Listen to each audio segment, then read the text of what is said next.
Hi, welcome to Kelly's Kitchen. This is our third installment of the Nourishment Beyond the Plate uh, series. We have one more next month, and that's the end this month. But today we're going to make one pot white bean, sage, cauliflower gnocchi. We do not have cauliflower, but we have regular, which means it's a potato. It's made out of a potato instead of cauliflower. So that's the only difference. Cauliflower gnocchi is difficult to find. So the ingredients you can read on the ingredients list. We have 2 tablespoons of butter, 2 tablespoons of olive oil, a frozen gnocchi, 15-ounce can of low sodium white beans, dried sage, water, salt, pepper, and arugula, which is sort of like a lettuce.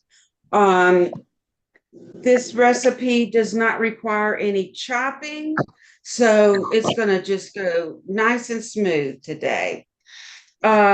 Step one, if you're following along with the instructions, is to open the can of white beans and rinse them. So I have already done that. I wanted to just show you guys. These are mine. This is a little strainer that I use for one pot, and I just pour it in there, rinse them with some water, and then just let them sit.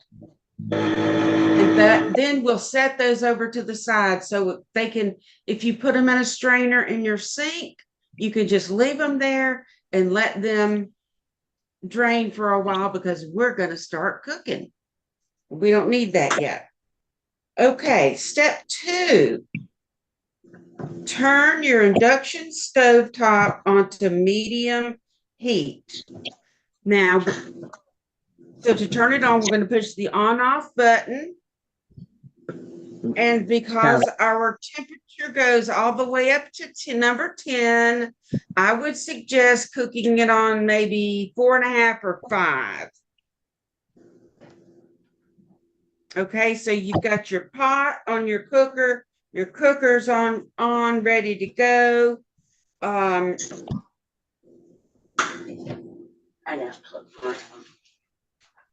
Step number 4, add the 2 tablespoons of butter.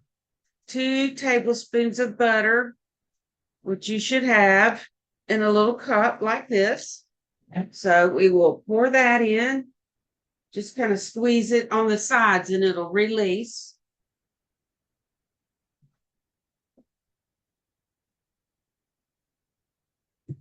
Step 5 is to add 2 tablespoons of olive oil to the pan. So you've got this oil in a 2-ounce cup. We're going to add that, pour it right in there with the butter. And if yours is like mine, it's starting to heat up a little bit. That's okay. Now, next, we're going to add the gnocchi to our pan. This is our 12 ounces of gnocchi. Just pour it right in on top of that butter and oil. Oops, one got away. And what I'm going to do is just gently stir the gnocchi around with the butter and the oil, just to get them coated a little bit. Okay, now we are going to put the top back on the pot and set a timer for 5 minutes. If you've forgotten how to set your timer, that's okay. I will walk you through it. You want to hit the timer button 1 time and then the plus until we get up to 5 minutes. 5 minutes. And then we'll push that timer button again. And it will start counting down for us. In the meantime, what I would suggest is, just take a little break. We're going to see, do not stir your gnocchi in the pan. Right now, what we're doing is allowing it to get charred and cooked through and through, so that when we add the other ingredients, the gnocchi will be ready for us. We'll turn a little bit brown as it cooks for 5 minutes. If you look, let's see what mine looks like, because mine's been cooking for 5 minutes. See how mine got nice and brown. I don't know if you can see that, but on one side, the side that was on the pan, where it's nice and got some good char on there. That's called char. That will make it that adds flavor. Not burnt. It's okay. Turn off your timer when you're done. And then we're going to add, after the timer goes off, turn it off. And you're going to add your white beans. So if you need to go to your sink now and get your beans, please do that. And I will wait a couple of minutes.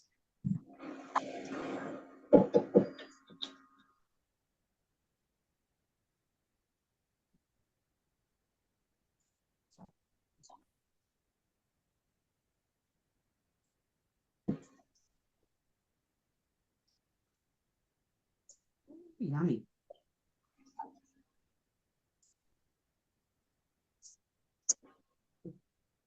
Okay, so I'm just going to take these white beans that I had washed and drained and pour them in.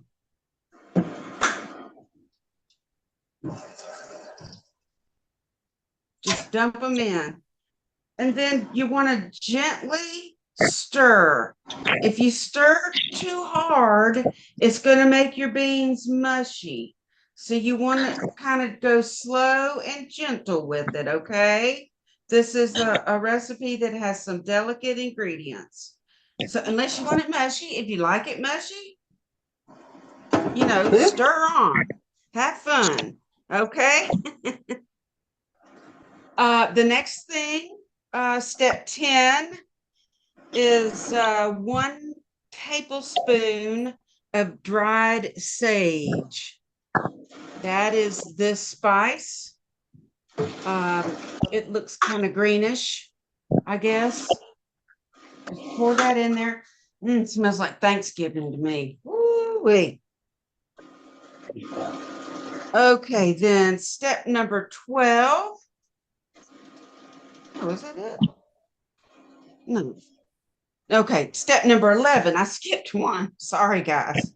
We're going to add 1 tablespoon of water to the pan. So that's another situation where we're going to just need to get a tablespoon of water and just pour it in the pan. So I'm going to step away for a second and get mine.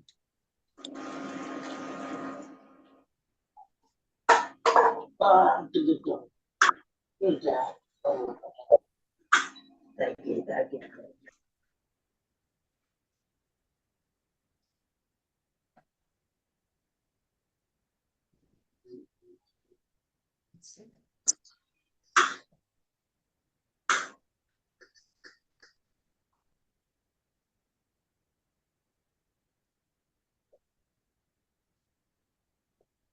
So I'm going to add my 1 tablespoon of water.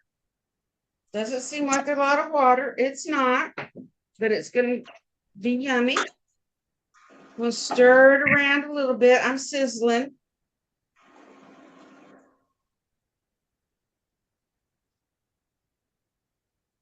So now we want to move on to step 12.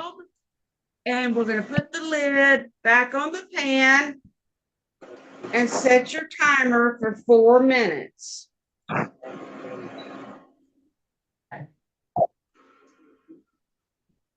To set the timer, you say timer. 1, 2, 3, 4, and timer again. So remember, with the timer, you have to push it 2 times to set it.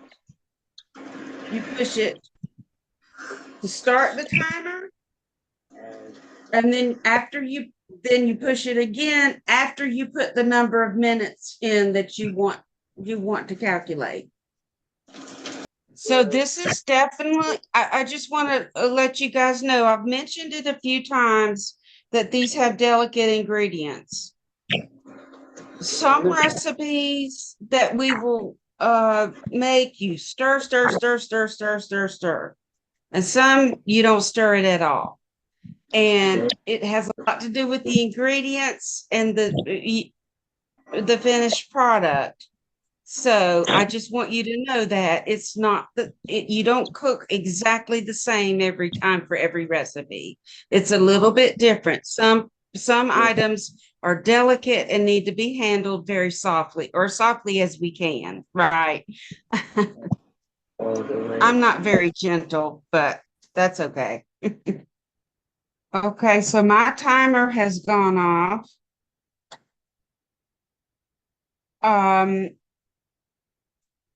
And then so when it's step 14, when the timer goes off, take the lid off of the pan, and oh, that's yummy. Oh yeah. Now all we're gonna add, step 15, is to add the salt, which also came in one of your little small containers. Just add that. And then the pepper is step number 16. And then we're going to give it a good stir, gentle, good stir to get that mixed up in there together. Just sort of toss it over. And we're going to turn our cooker off, which I'm going to unplug mine for sure to make it sure it's off. And then we're going to take the arugula, which is the greens, pour them over the top.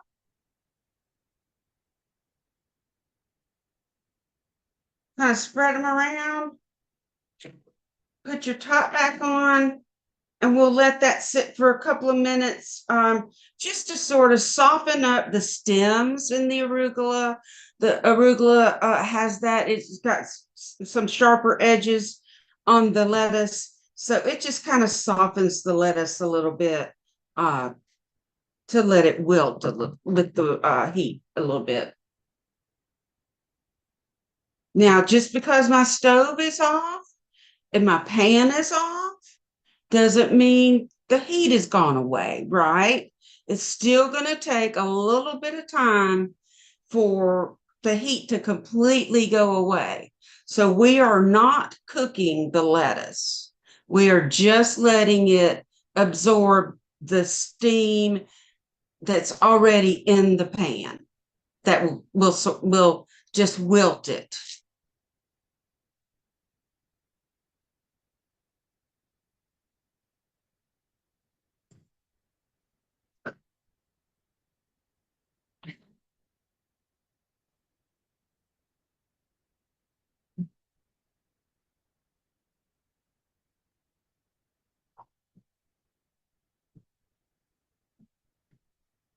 And now I'm going to bring out my fancy dinnerware, my plastic plate.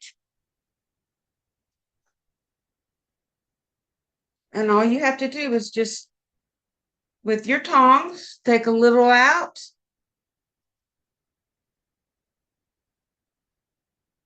There you go.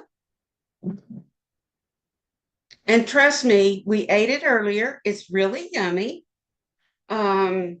I will say that some substitution suggestions that I will offer is, instead of the arugula, if you do not like that, you could use spinach, would be a good alternative, or any other type of greens really that you like. I mean, you even could use kale, but you would need to soften that up some. Uh, Also, the beans, we're using white beans. You could use red kidney beans, black beans. You can use any type of beans. They're going to go well with this dish. So you can make some substitutions, give it a shot. If you don't like it, go back to the white beans. I want to thank everyone that's here today.